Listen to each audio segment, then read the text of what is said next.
Let's roll. Let's roll. Let's roll.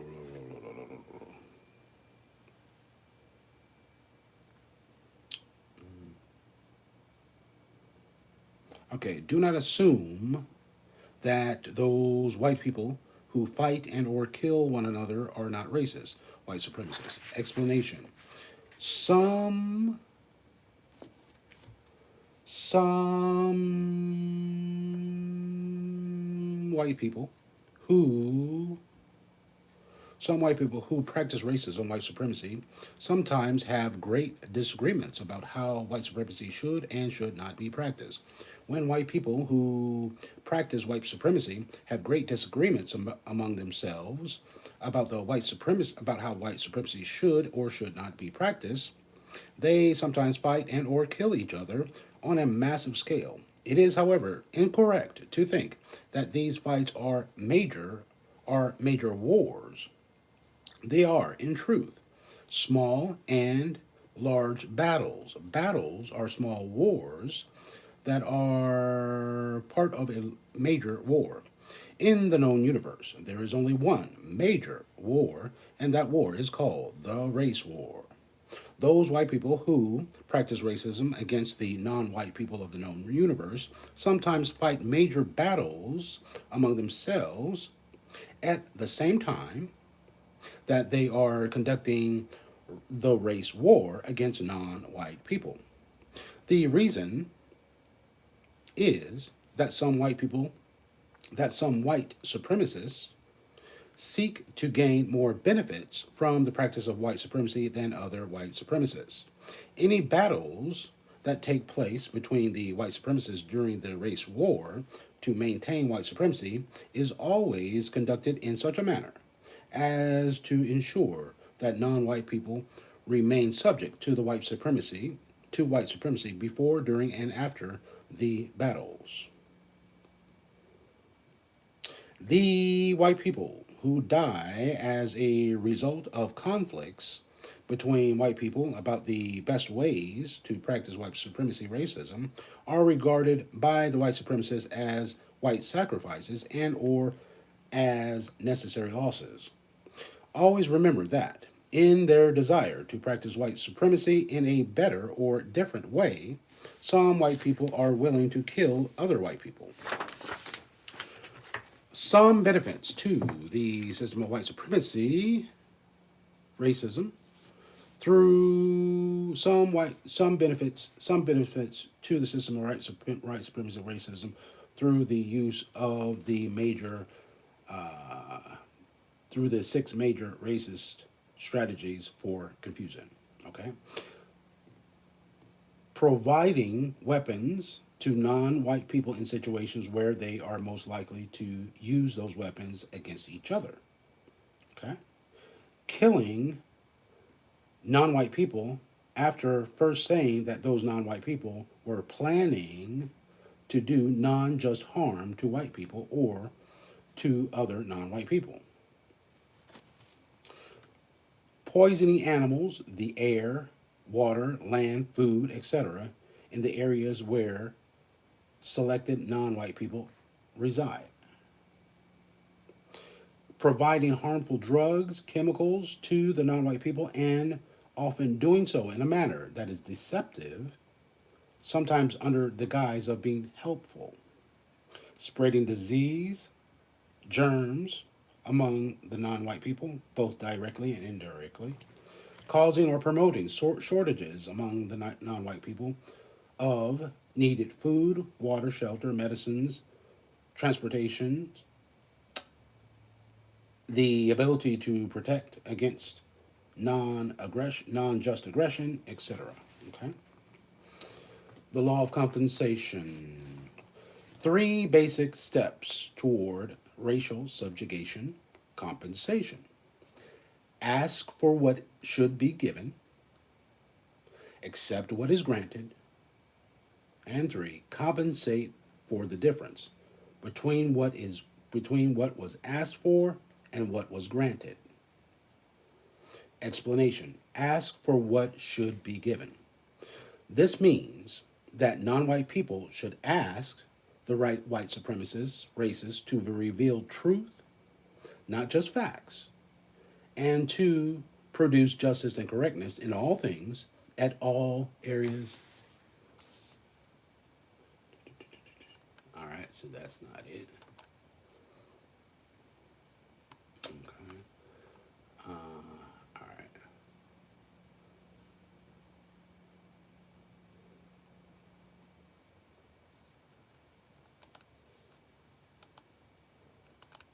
All right. I'm going to do one more thing, so that's not it then. All right, I'll do that next go around then.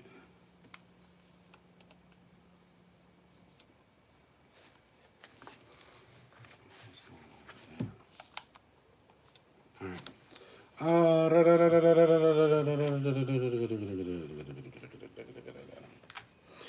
All times in all areas of activity. Okay, those white people who practice white supremacy racism have established and maintained the practice through falsehood, non-justice, and incorrectness. Therefore, the revelation of truth plus the production of justice and correctness can be best established by first eliminating white supremacy and replacing it with thought, speech, and action that uses truth in such a manner that justice and correctness is produced. This is what should be asked for, except what is granted. This means that since it is the white supremacists who are supreme over all of the non white people of the known universe in all areas of activity, it is therefore correct for the victims of white supremacy, non white people, to accept whatever the white supremacists choose to grant them that is of constructive value. The non white people of the known universe have nothing that is not subject to the power of the white supremacists. Therefore, the non white people should accept whatever the white supremacists give to them that is of constructive value, even if that which is granted is less than that which was asked for. As long as that which is granted is less than as long as that which is granted is less than that which was asked for, non-white people should continue to ask for that which should be granted, namely the revelation of truth and the establishment of justice and correctness in all areas of activity: economics, education, entertainment, labor, law, politics, religion, sex, and war, counterwar. Compensate for the difference. This means that after the victims of white supremacy, non-white people, have asked repeatedly for what should be given, and after they accept what was granted, they should study what was granted to see if it is the same as what was asked for. If what was granted was not the same as what was asked for, non-white people should then speak and act to compensate for the difference between what was asked for and what was granted.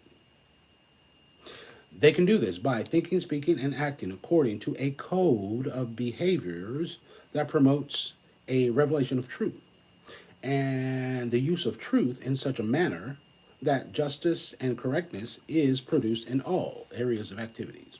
What is meant by the term compensation? Compensation is a law. Compensation is a law of nature. Compensation is a law of existence. Compensation is a law of mathematics. Compensation is a law of logic. Compensation is a law of laws. Every thought is a compensatory thought. Every word is a compensatory word. Every act is a compensatory act. A person, ooh, that's too, ooh, that's me. A person compensates for his or her lack of ability by relying on the ability of other persons or things. People compensate for their weakness by depending on the strength of other people or things. One who tills the soil is compensated by the fruit of the soil. A microscope compensates for the limitations of the eye.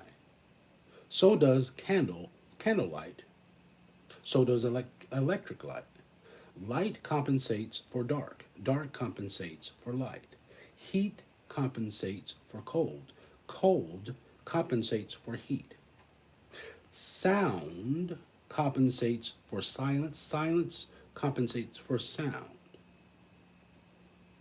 Existence compensates for non existence, and non existence compensates for existence. Death compensates for life, and life compensates for death. A flying machine compensates for a person's physical inability to fly. Writing is a compensatory process used to make up for limitations in knowledge and or memory.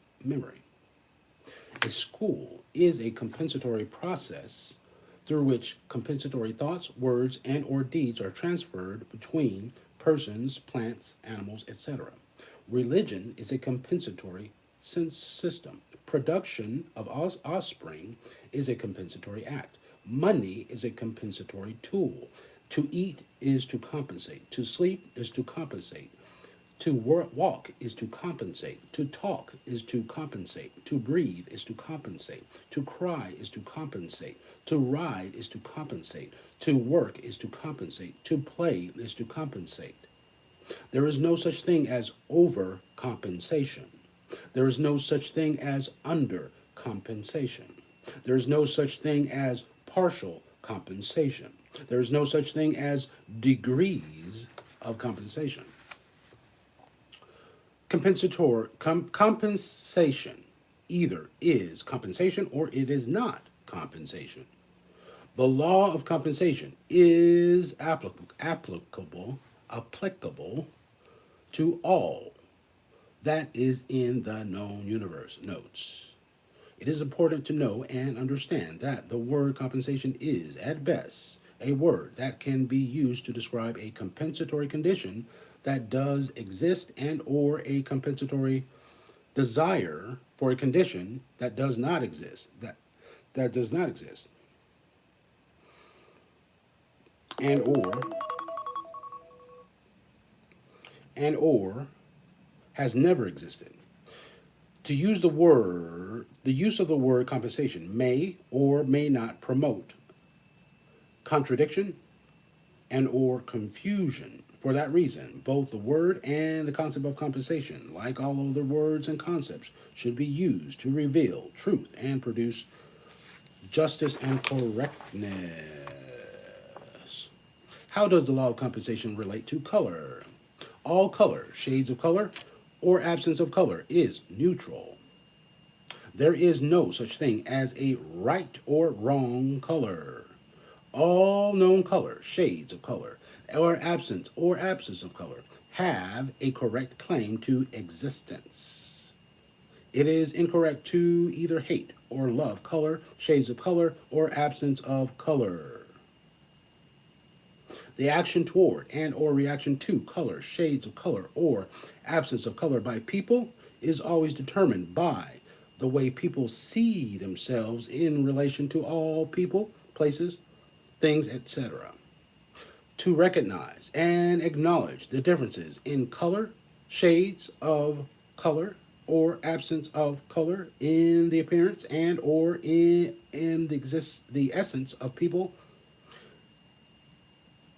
animals, plants, etc. is correct. To treat people, animals, plants, etc. unjustly and or incorrectly by utilizing factors associated with differences of color, shades of color, or absence of color is to contribute to one of the major reasons for the absence of peace in the known universe. All right, y'all. Go there. Go there. All right. And then what we gonna do?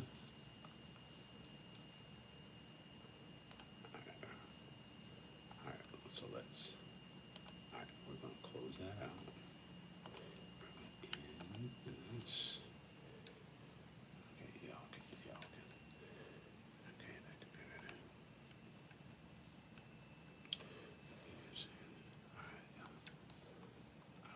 we're going to see.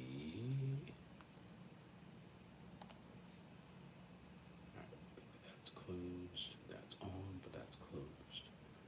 And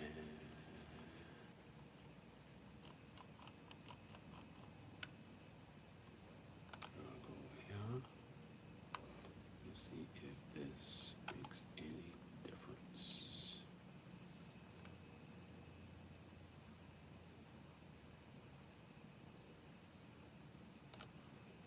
All right.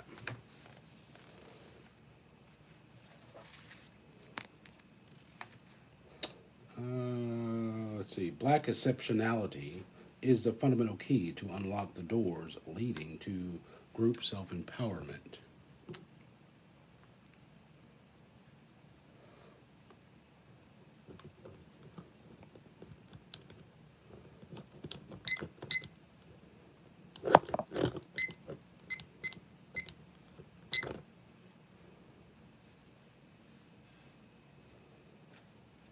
Recognition, respect, and appreciation for their contributions to the socioeconomic development of this nation, to which they are entitled as special people.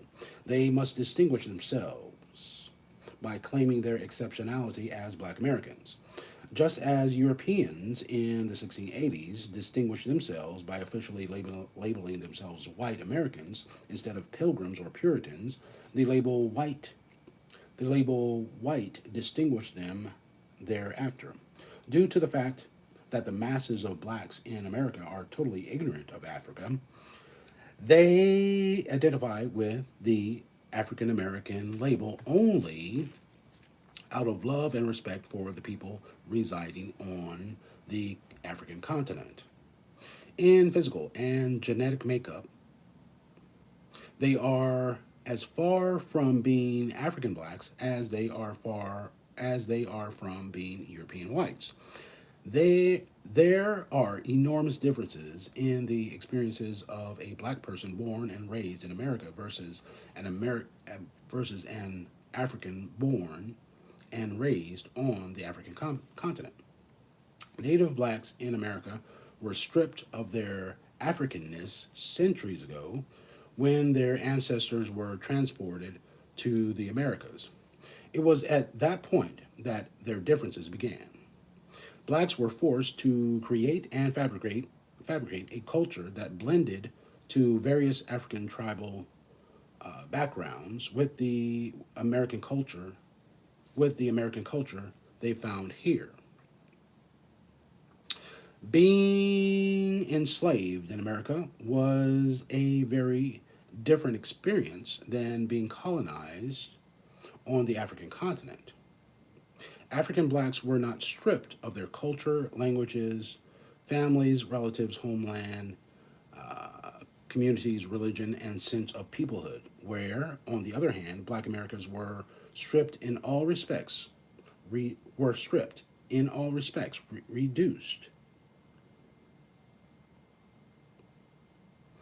to a level, to the level of field animals and treated as disposable property. Consequently, African blacks who visit or migrate to the United States, since they are different from native blacks and tend to express a degree of superiority over the descendants of slaves. They are different. They came here voluntarily, have homelands, and relatives in Africa with whom they identify and communicate. And they have a place to return whenever they so choose. Americans recognize the difference also and accord greater respect to African visitors and dignitaries than to native blacks. In fact, it was not unusual prior to the civil rights movement of the 1960s for some black Americans to dress in African garb and pretend to be African visitors or dignitaries just to garner greater respect from white Americans. Using unspecific terms like African American obscures the unique history of blacks in America and can have harmful effects similar to what happens when the terms minority, people of color, or poor people are used instead of black.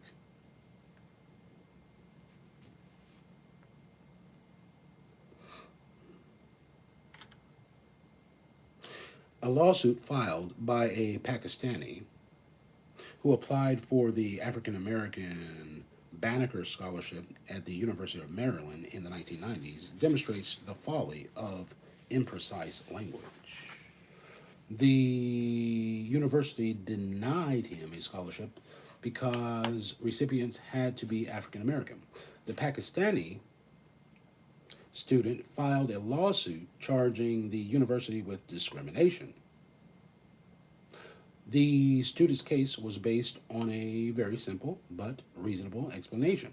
The Pakistani student said he had lived in Africa before migrating to the United States and considered himself African. Now that he lives in America, he is an African American. The Maryland court, the Maryland Supreme Court, agreed and ruled in the student's favor, awarding him $150,000. The message to Native blacks is a caution. In circumstances where a race label is necessary, do not permit the use of broad and ambiguous terms to define you. The school did not meet its goal of providing scholarships for the specific purpose of attracting black students. The school's needs were specific, but the term African American was not.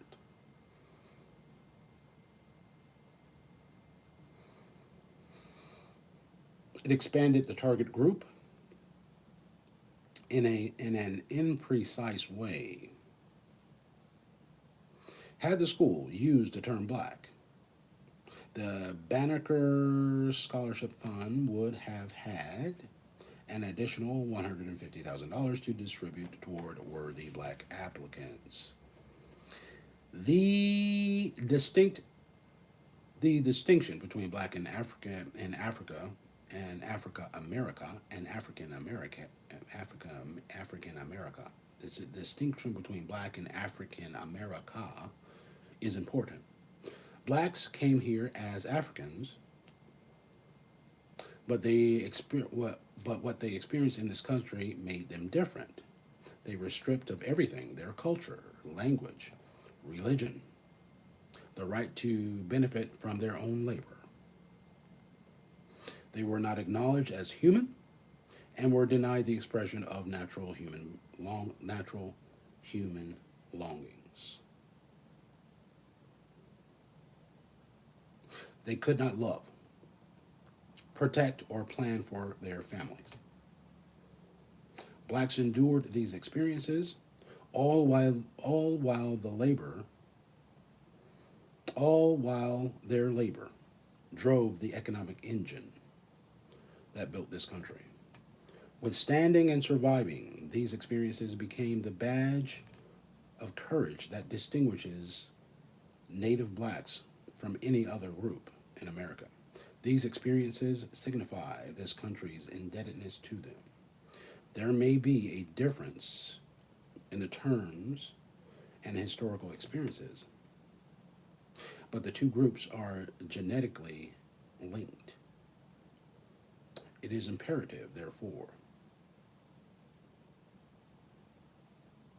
that Native Black Americans support and recognize Africa, the birthplace of mankind, and strive to protect its people and material resources from further abuse and exploitation by foreign entities.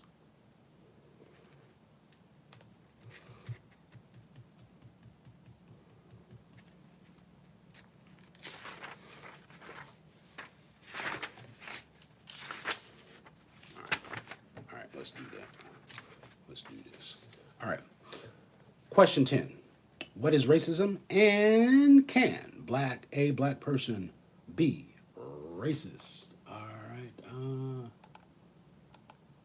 All right, so that doesn't matter either.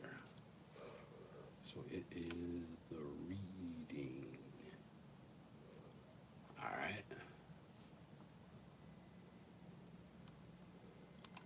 All right. Not a problem. Not a problem at all. All right.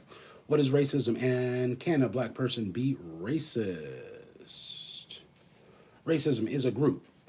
Racism is a group based power and economic control phenomenon which one racial group owns and controls so much wealth and resource power that it can enslave, subordinate, exploit, exclude, or render another group non competitive.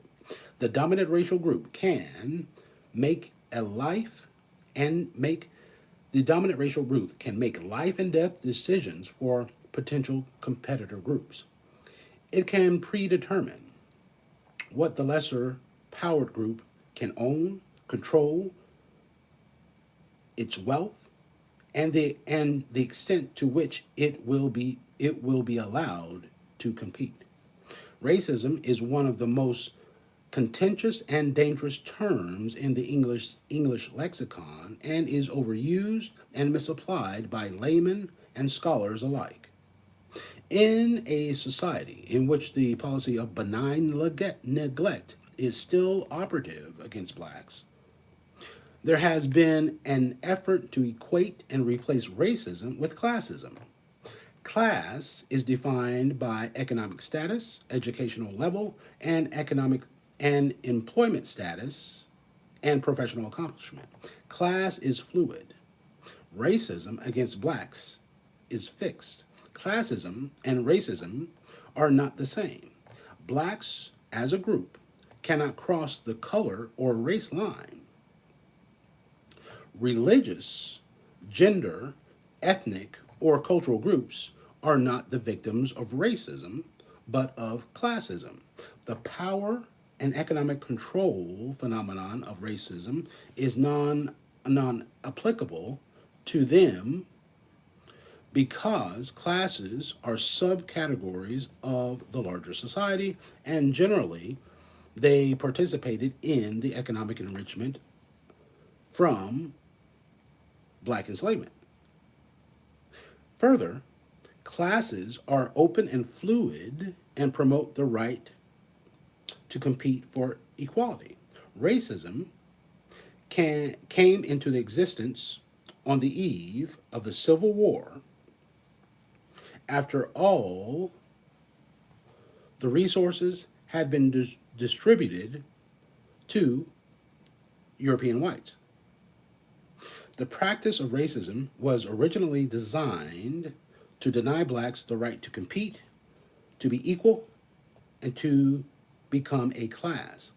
While racism is group based, class discrimination is individualized and arises from prevailing societal issues.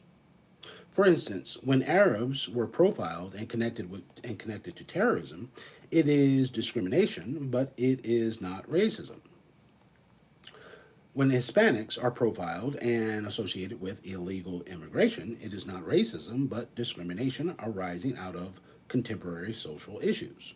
In neither of these recited instances is the purpose of the class discrimination to exploit, enslave, or segregate all members of the classes. Okay? It is inaccurate to equate class minorities to blacks and racism. History reveals that the concept of racism has undergone a metamorphosis in both meaning and application through the centuries. To understand racism and deal with it effectively, it is important to understand the historical origin and purpose of racism to know what it is and what it is not. Racism is a word and concept, as a word and concept did not just pop out of the blue. It evolved from a confluence of events and circumstances. The practice of equating individualized gender, ethnic, cultural, and religious discrimination to institutionalized racism against black people provides the justification for continuing the racial status quo. In the late 1400s, two essential factors came together with which racism evolved: the possibility of free land in the Americas and free labor from African blacks. At that time, the entire continent of Europe was dysfunctional, ravaged by famine, crime, poverty, and disease. European countries were looking for lands to conquer to infuse their nations with new energy and wealth. The Catholic Church was the leading invader and controller of world expansionism. During that period, the Vatican was given 16 black slaves as a gift. A shorter time later, Pope Innocent issued a special edict and declared that blacks should be used as free labor, thereby establishing a new kind of slavery. Until that time, a person could be enslaved for only three reasons: religious persecution, personal indebtedness, or for being a prisoner of war. When Columbus returned to Europe with bad news that he had discovered a new discovered with the news that he had discovered a new and a new a discovered a new uninhabited land, a vision took hold to merge available free black labor with new free land. At that precise point, racism replaced tribalism and the social structure of replaced tribalism, the social structure of Europe at the time. Okay, 9 European nations went into competition. A politico-economic race commenced to see which country could best exploit free black labor and use it to capture land, resources, and wealth to enrich their countries. The economic race using free black labor lasted until the eve of 1861, until the eve of the 1861 Civil War in the United States and the U.S. The race between the European nations ended at this point because the resources and wealth of the Americas had been distributed, and nearly 100% of everything was now in the hands of white Europeans. At the time, at the same time, European slave owners denied enslaved blacks the right not only to enjoy the fruits of their labor, but also the right to acquire land, wealth, political power. These exclusions were instituted as law, and blacks were defined as powerless property.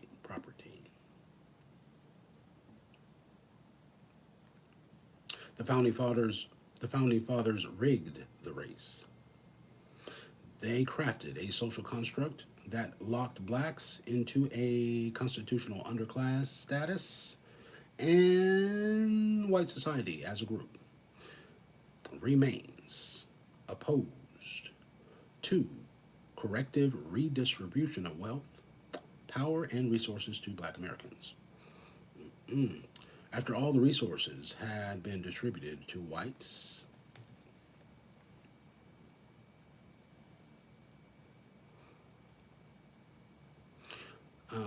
by the 1860s, the concept of racism morphed from an economic issue to one of biological, with Charles Darwin's theory of natural selection presented in his 1859 book, Origin of the Species. In this book, he ranked living organisms and classified blacks at the bottom of human species. Out of Darwin's biological theories grew the requirement that all persons be identified by racial designations on birth certificates, driver's licenses, and other public documents. Race remained a biological issue until a century later with the advent of the Black Civil Rights Movement, when racism morphed again. The concept of racism expanded and took on a more colloquial and casual meaning that signified not power but personal feelings about liking and disliking individuals. The misdirection and misapplication of the term racism allowed the original objective of racism to maintain the inequality between whites and blacks to continue unabated. Racism grew out of the competition race between groups to control wealth and power. As early as 1516 in North America, whites have been the winners and blacks the losers, allowed only to react to white racism.